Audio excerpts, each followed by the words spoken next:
انسان کو غسل کروا کے آپ کے پاس لایا ہوں. میں چاہتا ہوں جانے سے پہلے آپ کے ہاتھ پر کلمہ پڑھ کے جاؤں. میں پڑھنا چاہتا ہوں اشہد ان لا الہ الا اللہ و اشہد ان محمدًا عبدہ و رسولہ. یہ وہ طریقہ تبلیغ تھا صوفیہ کا جس نے لوگوں کے دلوں کے اندر جا کر قبضہ کیا اور ان کے قلب و نگاہ کے زاویوں کو بدل کر رکھ دیا. جہاں تلواریں، توپیں، فوج، سپاہ، اقتدار فیل ہو گئی، یقین کیجئے ایک ولی کی نگاہ نے بستیوں کی تقدیریں بدل کر رکھ دی.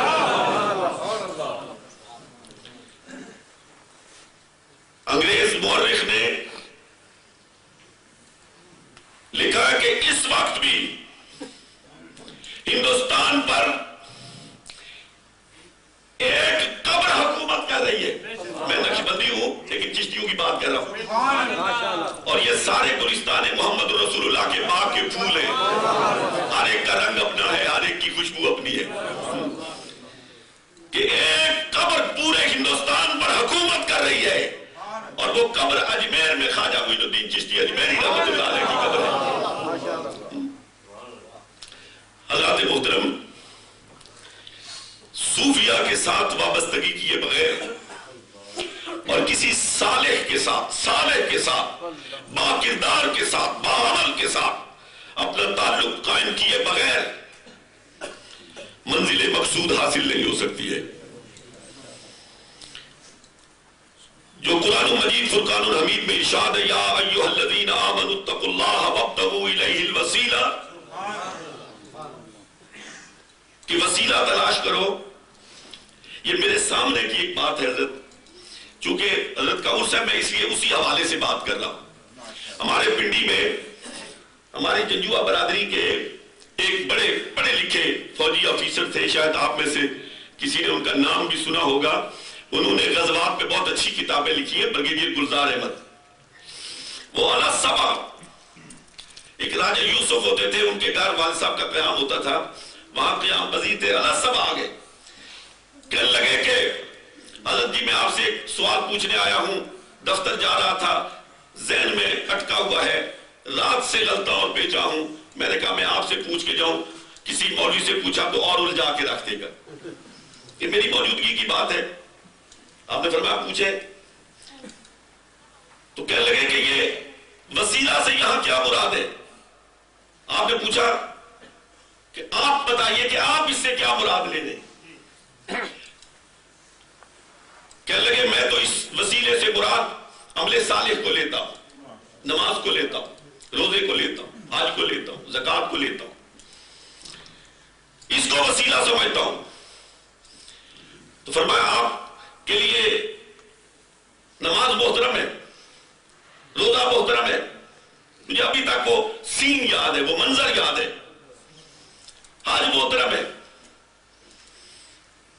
تو کہنے لگے کہ ہاں جی، اس لیے کہ یہی وہ پاکیزہ اعمال ہیں جو قرب خدا بندی کا ذریعہ بنتے ہیں اور میں انہی کو وسیلہ سمجھتا ہوں.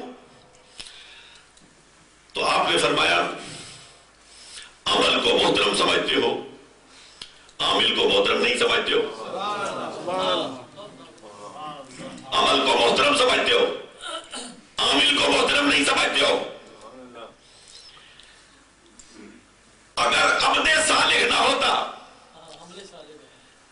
یہ لفظ ہے کہ اگر عبد صالح نہ ہوتا تو عمل صالح کیسے وجود میں آتا.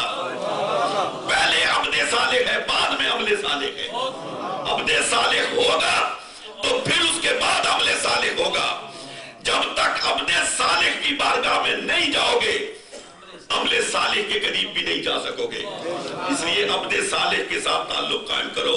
پھر آپ نے اس کو ذرا تھوڑا سا واضح کر کے ارشاد فرمایا کہ نبی پہلے آتا ہے، نبی پہلے آتا ہے، کتاب بعد میں آتی ہے. یہ کبھی نہیں ہوا ہے کہ کتاب پہلے آئی ہو نبی بعد میں آیا ہو. نبی پہلے آتا ہے، کتاب بعد میں آتی ہے. اس لیے کسی عامل صالح کے ساتھ، کسی عبد صالح کے ساتھ تعلق قائم کیے بغیر انسان منزل سے ہمکنار نہیں ہو سکتا ہے. دوے عارف نسیم صبح دم ہے. اسی میں صبح دم ہے، اسی سے ریشہ مانی میں نم ہے، اگر کوئی شعیب آئے میسر، اگر کوئی شعیب آئے میسر، شبانی سے کلیمی 2 قدم ہے، 2 قدم ہے۔ لیکن کسی مرد کامل کا ہونا بہت ضروری ہوتا ہے حضرات محترم۔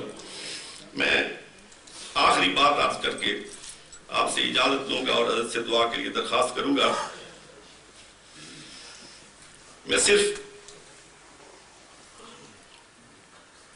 یہ چاہتا ہوں کہ آپ اتنے حضرات بغار شریف کی خانقاہ کے ان جلیل القدر بزرگوں کی مجلس ایصال ثواب میں شرکت کے لیے بیٹھے ہیں، تو میں چند جملوں میں اس خانقاہ کا انتہائی اختصار کے ساتھ تعارف آپ کی خدمت میں پیش کرتا ہوں۔ یہ خانقاہ کم و بیش 200 سال پرانی خانقاہ ہے، اور اس کے مؤسس اول جنہوں نے اس خانقاہ کی بنیاد رکھی ہے، ان کا اسم گرامی نامی ہے حضرت خواجہ محمد ہاشم رحمت اللہ تعالیٰ علیہ۔ اور حضرات اس کی ابتدا کیوں کر ہوئی؟ آپ فوج میں ملازم تھے، اور ڈیرہ اسماعیل خان کے قریب ایک قلعہ ہے درابند، وہاں آپ تعینات تھے۔ اس وقت دریائے سندھ میں پل نہیں تھا، کشتیوں پہ سفر کیا جاتا تھا۔ آپ کشتی میں بیٹھے ہوئے اپنے مستقر پر جا رہے تھے،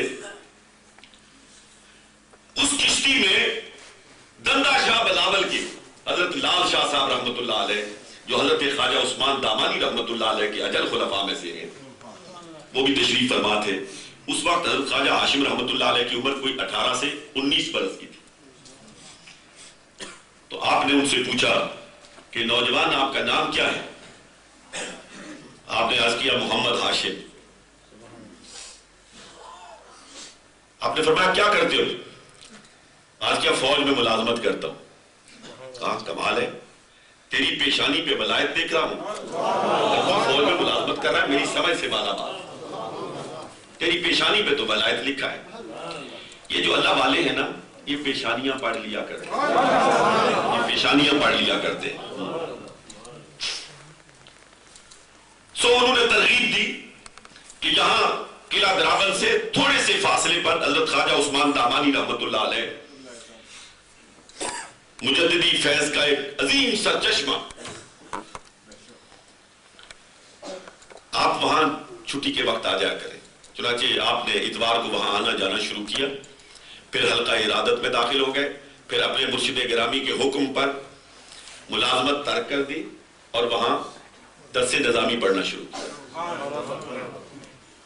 مولانا شیرازی ایرانی ایک عالم تھے جو ان دنوں وہاں پہ قیام پذیر تھے، ان سے درس نظامی مکمل کیا، اور پھر اس کے بعد اپنے مرشد کی بارگاہ میں رہے کم و بیش 18 سال، 18 سال، اور 18 سال کے بعد آپ کو خلقہ خلافت ملا۔ اس دوران آپ نے گھر میں آنا جانا، لیکن 18 سال کے بعد خلقہ خلافت ملا۔ ویسے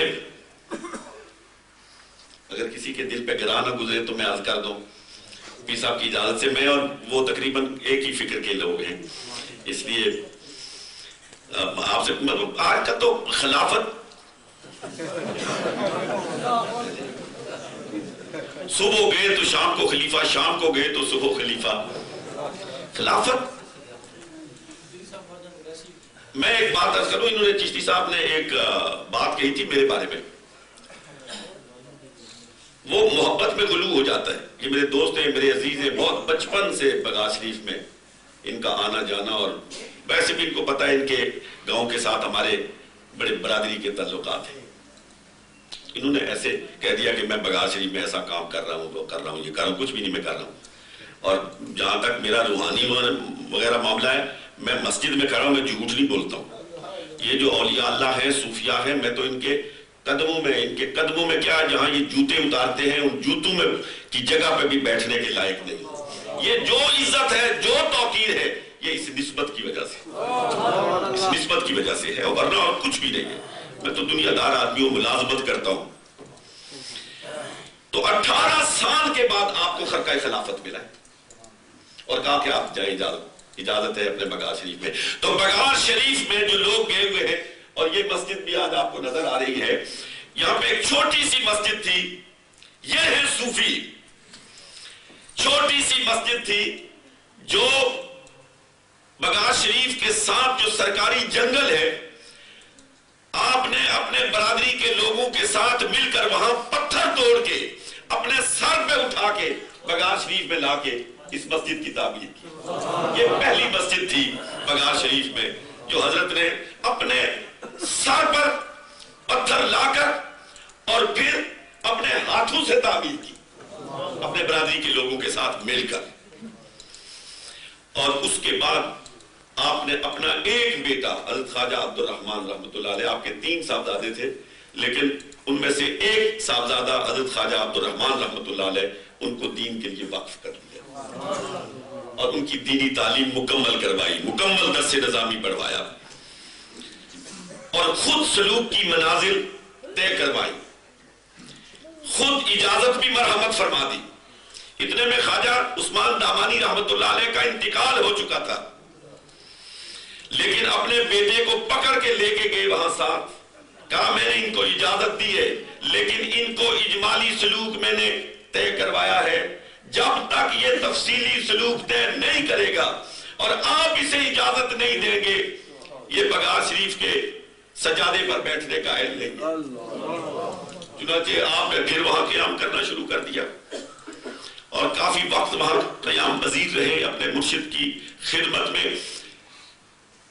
میرے والد گرامی خود فرماتے تھے کہ کئی دفعہ حضرت مجلس میں بیٹھے ہوتے تھے اور اپنے ان ہاتھوں کو دیکھ کر رونا شروع کر دیتے تھے۔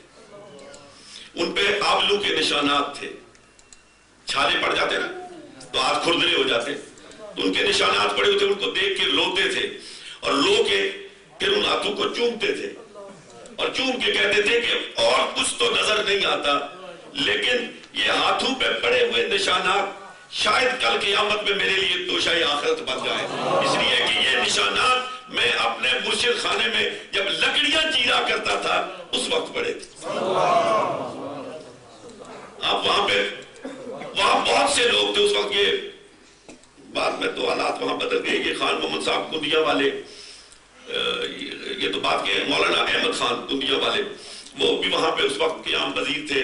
یہ جو بہت مشہور دیوبندی عالموں کے سرغنہ مولوی حسین علی صاحب، اس وقت ان کی دنیا کچھ اور تھی، وہ بھی وہاں پہ قیام پذیر تھے۔ یہ بہت سارے علماء کی ایک بڑی کثیر تعداد تھی وہاں پہ قیام پذیر۔ حضرت خواجہ سراج الدین صاحب رحمۃ اللہ علیہ کے بارے میں بتایا جاتا ہے اور فوائد عثمانیہ میں بھی لکھا ہوا ہے کہ اس میں ان کے ساتھ جب وہ رخصت ہوتے تھے تو کم از کم 400-500 تلامذہ ان کے ساتھ سفر کیا کرتے تھے، جن کو اسباق وغیرہ پڑھاتے تھے، روحانی اسباق بھی اور یہ درس نظامی وغیرہ بھی۔ تو حضرت نے اپنے ذمہ جو ڈیوٹی لی ہوئی تھی وہ سحری کا پانی گرم کر کے اپنے مرشد کی بارگاہ میں پیش کیا کرتے تھے۔ ایک دن پانی گرم کر کے آپ اپنے مرشد کے دروازے پر پہنچے تو تسبیح خانے کا دروازہ بند ہو چکا تھا، سخت سردی کا موسم تھا۔